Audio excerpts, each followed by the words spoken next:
ta djoj pak zoti Spahia. Jo, më shiko, nisëm nga ju zoti Spahia. Unë mbi dakord me këtë logjikë dhe me këtë diskurs bën me drejtë zoti Krasniqi, por nuk jena në ato kushte, nuk jemi as në kushtet e 2005-s.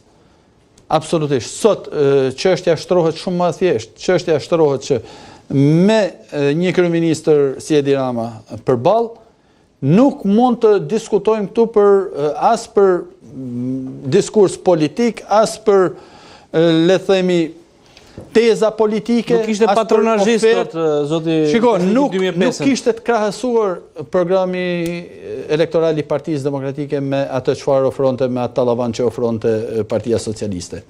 Jo vetëm zgjedhjet e fundit për hir të vërtetës, por edhe në zgjedhjet e paraardhëse.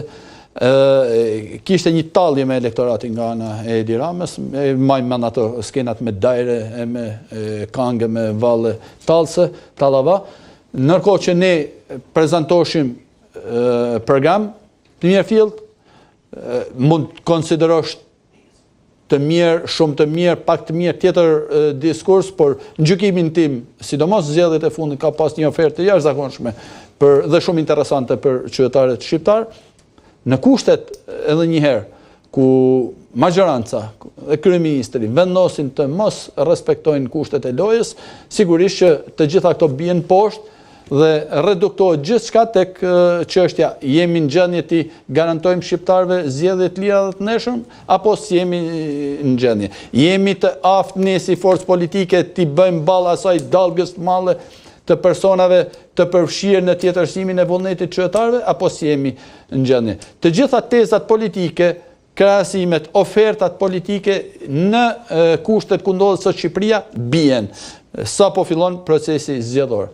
Ku shohim të involvuar. Mund të vetëm i gjatë shkurtër, po mos më bër për keq. Unë nuk shiko, edhe një gjë tjetër, një simbolik. Nuk jam kundra atyre, mua do të pëlqejte shumë dhe besoj jam në personazhet i cili nuk vën as dhunën përpara, as madje mundohem të jem sa më korrekt në ushtërimin e funksionit të deputetit. Do ta mbetëm një simbolik për. Ta thash edhe një herë, gjendesh krejtësisht i pa fuqishëm në përballje me një model krejtësisht tjetër, të bazuar në paligjshmëri.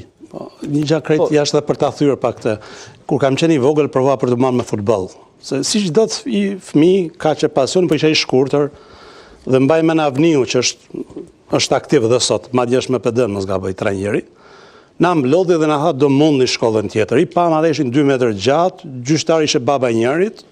Drejtori i shkollës ishte organizatori, kështu që kishte ndeshën në tham të humur, në tavalinë dhe s'dohim. Dhe kur gjithë po debatonin, trajneri na tha, bëni 2 gjëra, e para provojini me shkudjet e portë atyre.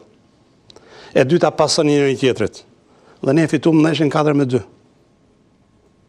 PD-ja duhet provoj, para se të analizoj është Rama, që apo bën Rama, si e ka me një Rama, me ka punë Rama, duhet ta provoj të hyngar me kandidat dhe me program dhe me kandidat cilësor. Po jo më PD-ja nëzori një program, pastaj nëzori listë kandidat në Tiranë që të them drejtën,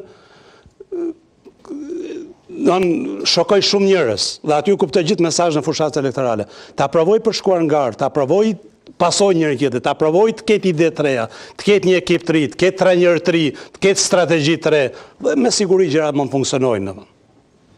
E bëri informacionin zoti Krasniqi. Unë do përmendja vetëm një element që lidhet me mungesën e kreativitetit të opozitës, Partisë Demokratike.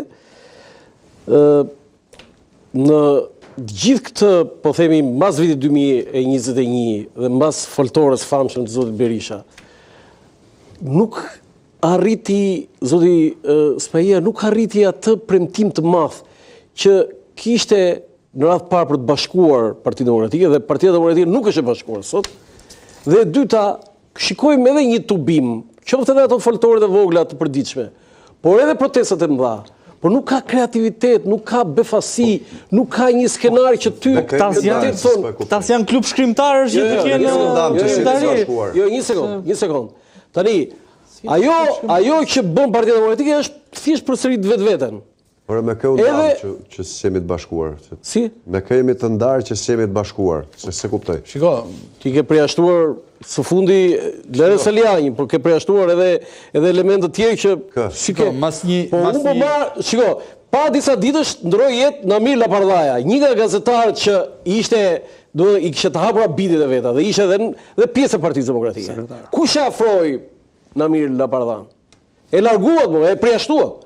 Ai sot nuk jeton, pa ai kishte një Des past ka qenë një njeri i mrekullueshëm i strukturave të Beratit, nuk ka qenë i përjashtuar. Po çfarë, vetë përjashtuar dhe ai? Jo, një moment. Nuk ka qenë i përjashtuar, meqense se ka ndruar jetë të mos flasim. Mos bëjmë. Nuk ka qenë i përjashtuar. Unë përmenda si një profil i një intelektuali të ri. Absolutisht. Me një bagazh që nuk është i zakonshëm Partitë Demokratike dhe nuk ishte i pjesë e strukturave të Partisë Demokratike. Ja ky element. Pse? Sepse ai dikur ka mbështetur Lulzim Bashën. Kjo ishte arsyeja. Shiko, ka njerëz cilët ja pra përjashtimi pra, ja. Se i ndjeri zotin Basha dhe janë nivele drejtuese sot. Nuk çalon aty problem. Nuk gjykoj që është që ka qenë kjo që thatë ju mos bashkimi problem madje përkundazi, do të thoja që në kushtet e asaj ndarje ka plot figura që nuk janë pjesë e Partisë Demokratike. Në kushtet e asaj ndarje të jashtëzakonshme që pati Partia Demokratike, unë e kam konsideru një rezultat ndoshta të pa pritshëm as nga ana ime. Jo, bashkimin deri në këtë pikë.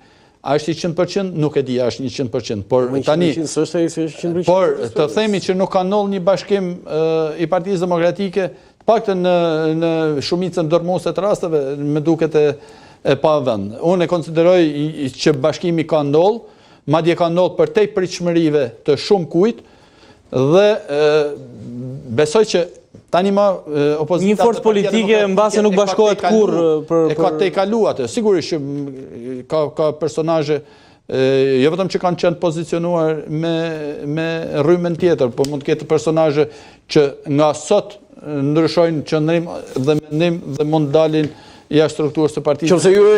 Qofse ju e quani që gjithë ata, do të them, faktorët brenda Partisë Demokratike janë të bashkuar, ky është i lajm shumë i madh, po mua nuk rezulton kështu. Nuk shoh dallime. Unë thash një mora, po sa të tillë ka jashtë Partisë Demokratike. Nuk e kam konsideruar kur të ndjeri zëra gjithmonë do kenë. Të larguar apo të përjashtuar. Larguar ishte ai, përjashtuar nuk ishte pjesë e Partisë Demokratike. Krasni që bie dakord. Kam pasur disa herë në emision. Në kohë jo. Unë vazhdoj të insistoj që thelbi i gjitha diskutimeve publike, sidomos në këto tryeza jashtëzakonisht të rëndësishme, duhet jetë analiza e një qeverie e cila është shkaktarja kryesore e situatës që ndodhen sot shqiptarë. Denis me ju, por unë do shkoj një hapësirë publicitare dhe sërish do kthehemi në studio për të vijuar diskutimin në minutat e fundit.